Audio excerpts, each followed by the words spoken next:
शास्त्रों में इस मणि के बारे में लिखा हुआ है कि जहां ये मणि रहती है वहां अकाल मृत्यु नहीं होती है, जहां ये मणि रहती है वहां भूखमरी नहीं पड़ती है, जहां ये मणि रहती है वहां अनिष्ट नहीं होता है। ध्यान देना, यानी जहां ये मणि रहती है वहां अकाल मृत्यु नहीं हो सकती है। लेकिन अब इस बात को तो छोड़ दो, अब जो इस मणि को ले लेता है वही मर जाता है। पहले इस मणि के बारे में लिखा जहां ये मणि रहेगी वहां अकाल मृत्यु नहीं होगी। अब अकाल मृत्यु को छोड़ दो, अब जो इस मणि को ले लेता है वही मर जाता है। पहले सत्यजित का भाई कृष्ण मर गया, उसका घोड़ा मर गया, शेर ले गया इस मणि को तो वो शेर भी मारा गया, और जामवंती महाराज ले जाते हैं इस मणि को, गुफा में प्रवेश करते हैं, तब उनसे भी भीषण युद्ध हुआ है। इस मणि के बारे में लिखा था कि ये मणि वहां रहती है वहां अकाल मृत्यु नहीं होती है, भूखमरी नहीं करती है, और अब जो मणि को ले लेता है वही मर जाता है। क्या कारण है इसका? देखो भैया, सीधा सा कारण है, ये मणि कृष्ण ने मांगी कि मुझे दे दो, इसे हम समाज के हित में लगा देंगे, इससे जो धन निकलेगा उसे। लेकिन सत्यजित ने वो मणि देने से इनकार कर दी, यानी जो धन समाज के काम नहीं आ सके तो फिर वो धन ही पतन का कारण बन जाता है।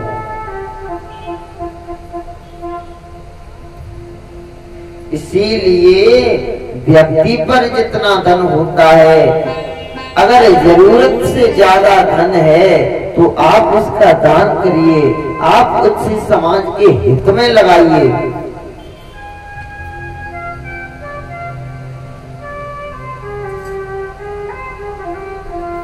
धन पवित्र सेवा किए,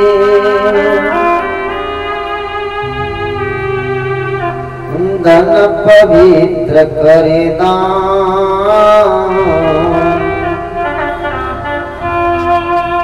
मन पवित्र हरि भजन सो, हो तत्र विद कल्याण।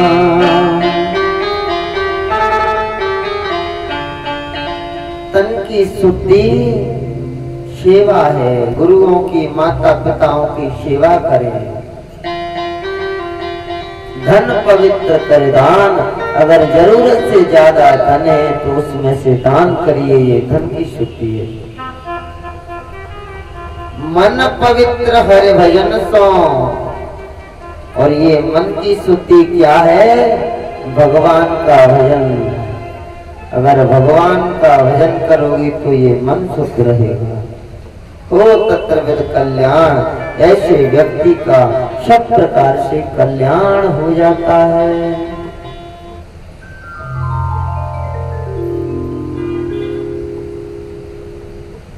जो जलवाड़े नाव में, भैया घर में बाड़े दाम,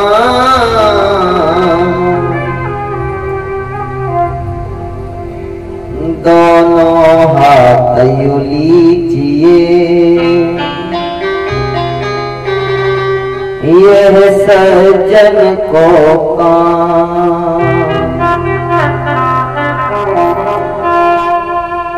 जैसे नाव चल रही है और उस वक्त नाव में अगर जल भर जाता है, जो जलवाड़े नाव में, जैसे नाव में जल भरता है तो उसे उलीचते रहेंगे, उलीचते रहेंगे, उलीचते रहेंगे, तब धीरे धीरे करके वो नाव किनारे पर लगा देगी।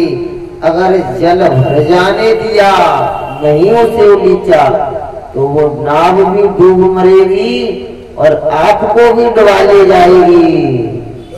ऐसे घर में वारे दाम, अगर घर में जरूरत से ज्यादा पैसा बढ़ता है तो समझ लो उसमें से दान करना, पुण्य करना आरंभ कर दो। क्यों? क्योंकि जैसे नाव जल में डूबती है, तब जब उसमें जल ज्यादा भरने लगता है, उलीचते नहीं है तो डूब जाती है, और जल को उसको साथ ही साथ फेंक देती हो तो बचा देती है। ठीक इसी प्रकार जरूरत से ज्यादा अगर धन बन गया है तो उसमें से दान करिए, उसमें से पुण्य करिए, भगवान के हित में लगाइए, मंदिरों में लगाइए, पूजा प्रांगण में सहयोग कीजिए। ये धन की शुद्धि है। और एक बात बताऊं, हम और आप दान करना जानते कहाँ हैं? हम और आप दान वहां करते हैं जहां दान की कोई कीमत नहीं है। ध्यान देना,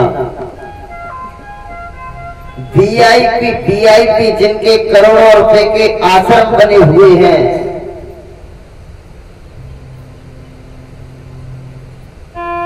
एसी रूम में जो सो रहे हैं,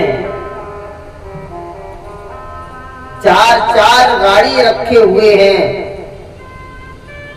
वहां हम और आप 1 लाख 2 लाख 4 लाख के लिफाफे लेकर के जाते हैं दान करने। ध्यान देना,